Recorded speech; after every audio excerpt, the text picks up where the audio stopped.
Sebuah video viral memperlihatkan warga Israel menginjak-injak bantuan mie instan bermerek dari Indonesia.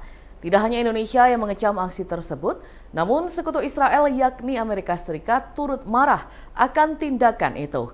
Dikutip dari Tribunnews.com, hal tersebut disampaikan oleh Penasihat Keamanan Nasional Amerika Serikat, Jake Sullivan. Ia mengatakan perilaku warga Israel itu sama sekali tidak dapat diterima.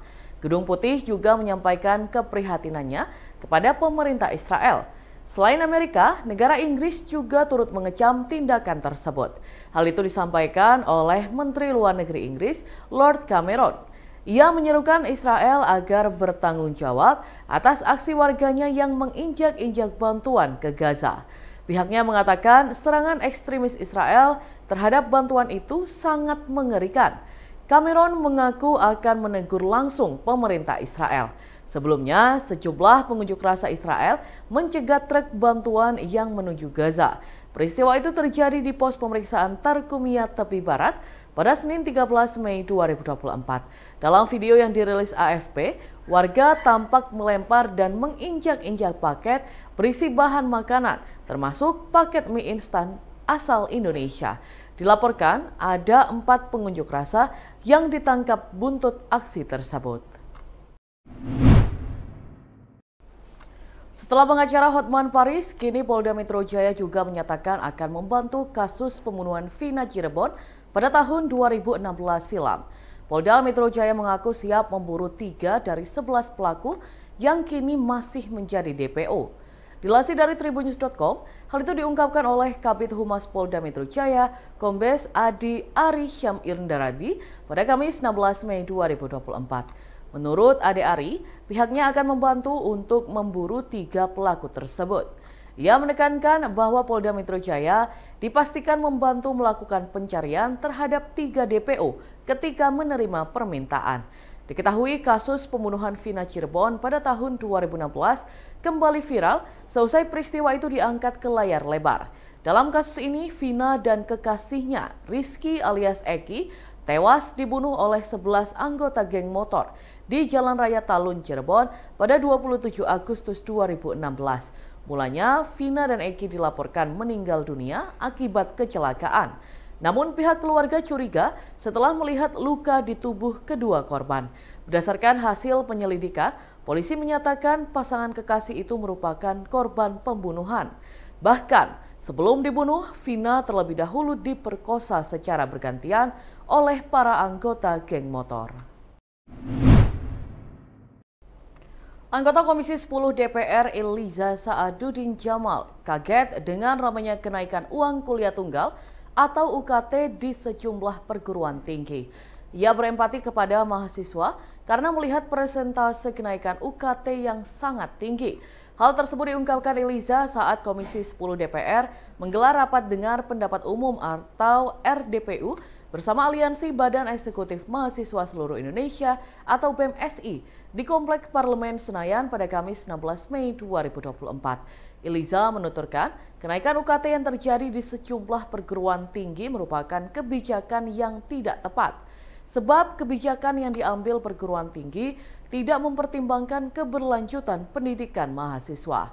Padahal ia menuturkan masih banyak orang tua di Indonesia yang berpenghasilan menengah dan yang tergolong tidak mampu, sehingga seharusnya kampus tidak seenaknya menaikkan UKT. Politikus Partai Persatuan Pembangunan atau P3 itu menambahkan, kalaupun ada kenaikan UKT, maka harus disertai dengan peningkatan sarana dan prasarana kampus. Namun ia justru melihat banyak kampus belum menyediakan fasilitas yang memadai. Di samping itu, kampus juga harus tetap menetapkan UKT yang manusiawi, yakni sesuai dengan kemampuan masing-masing mahasiswa.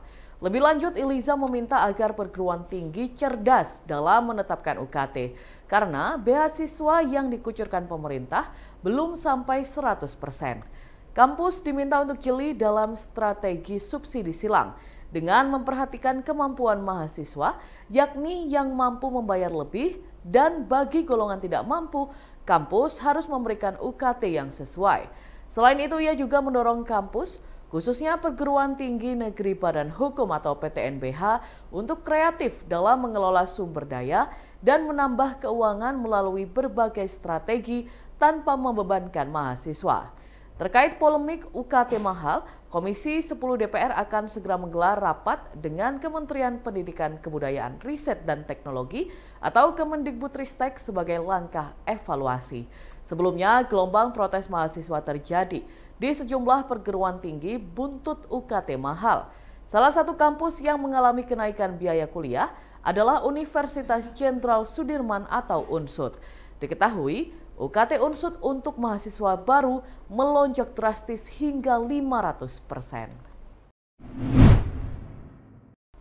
Wajah sumringah terpancar dari Harjo Mislan saat tiba di Bandara Internasional Amir Muhammad bin Abdul Aziz atau AMAA Madinah pada Kamis 16 Mei 2024. Jemaah haji tertua berusia 110 tahun itu tiba di Bandara AMAA sekira pukul 15.20 waktu Arab Saudi.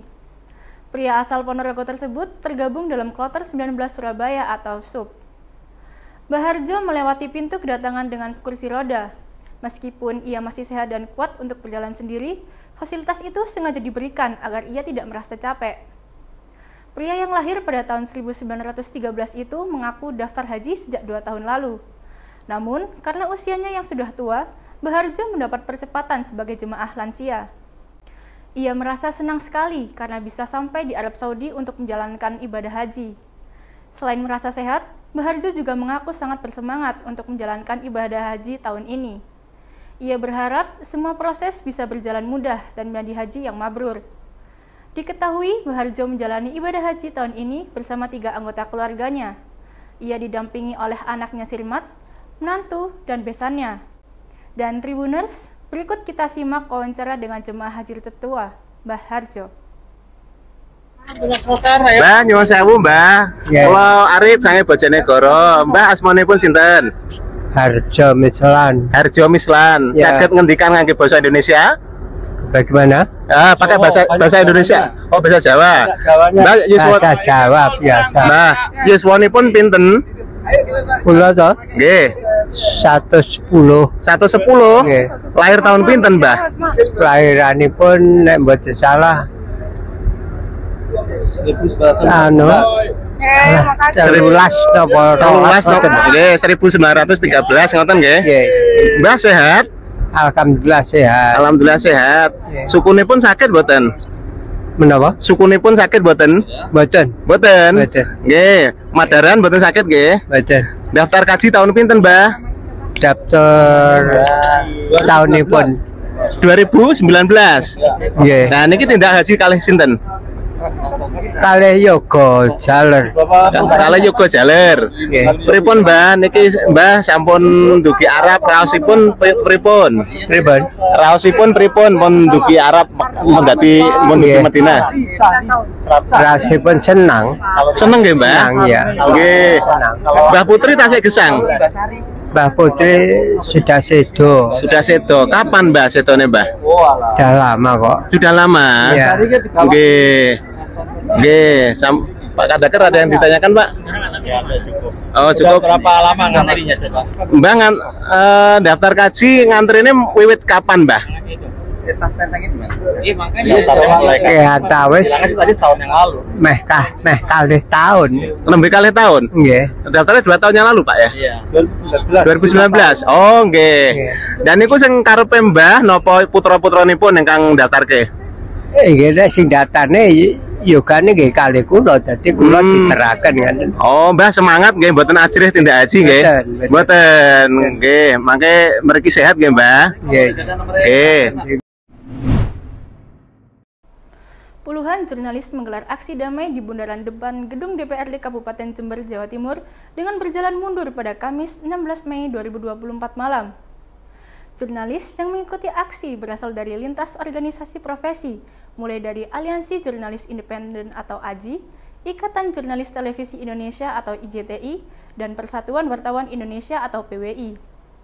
Aksi ini sengaja dilakukan untuk menolak draft revisi UU Penyiaran. Sebab, dalam revisi tersebut memuat pasal pelarangan penayangan karya jurnalisme investigasi. Sekretaris IJTI Tapal Kuda, Mahfuz Sunarji mengatakan, aksi jalan mundur itu sebagai bentuk kebebasan pers sejak disahkan UU Nomor 40 Tahun 1999. UU tersebut tidak berguna bila revisi UU tentang penyiaran tersebut disahkan.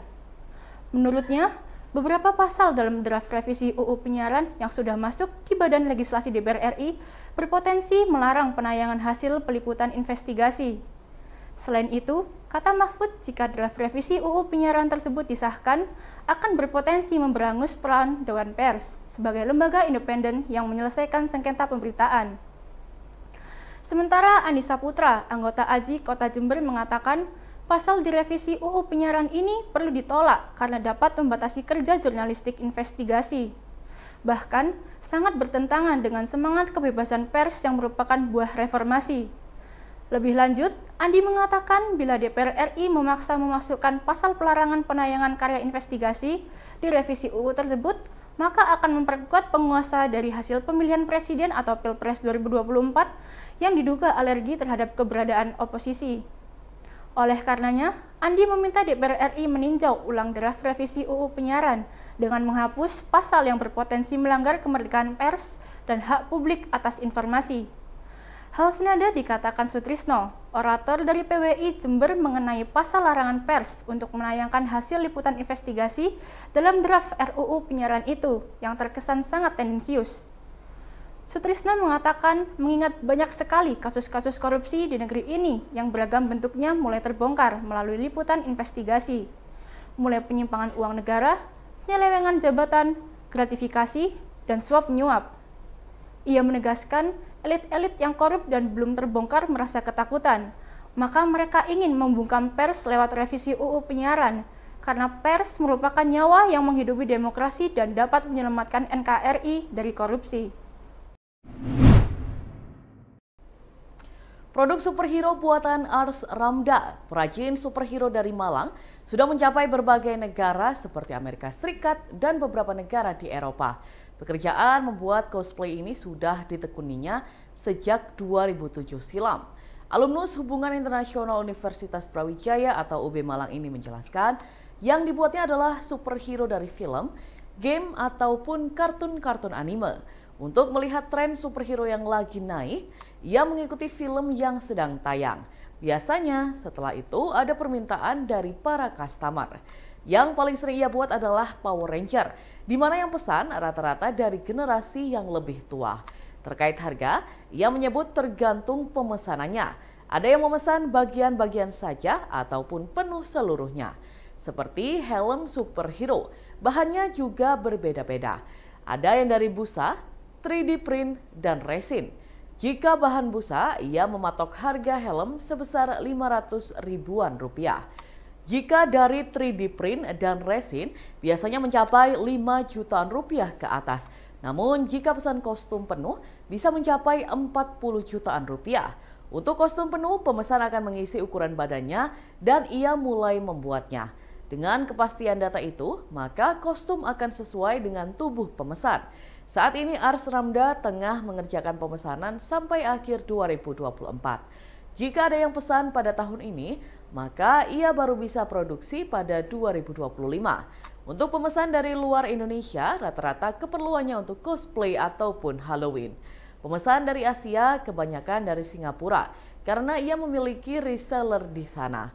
Untuk yang non-Asia, umumnya memesan melalui Instagram. Ars Ramda menjelaskan, perajin cosplay di Indonesia memang cukup banyak.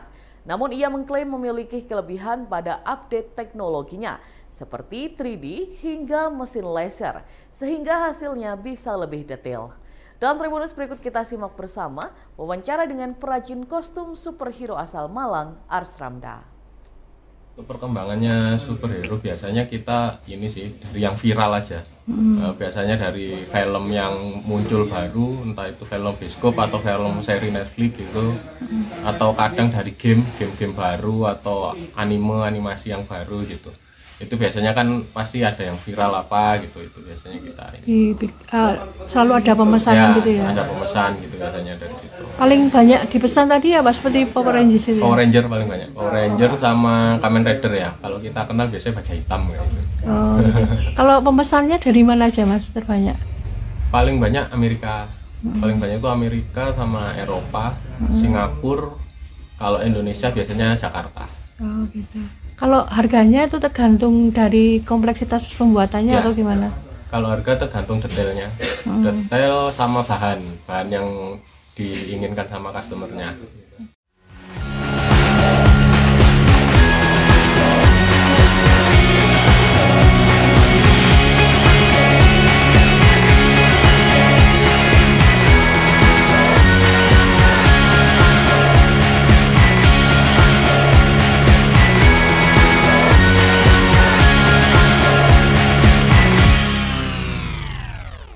Download Tribun X sekarang, menghadirkan lokal menjadi Indonesia.